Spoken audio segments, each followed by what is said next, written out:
Hello guys! So meet my new foot massager. So napakaganda siya guys. Yun lang, medyo pricey lang talaga pag bilihin natin yung machine. Pero worth it na worth it. Look at that.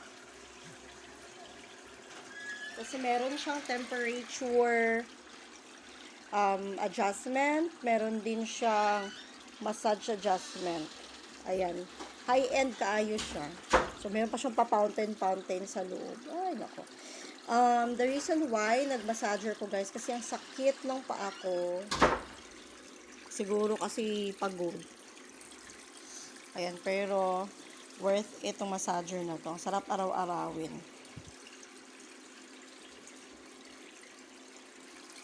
Ayan, share ko lang sa inyo.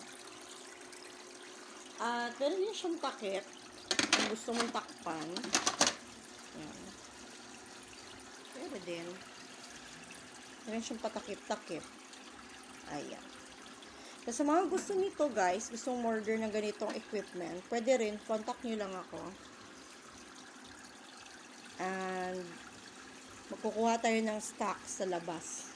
Kasi overseas ko ito kinukuha itong mga machineries ko dito.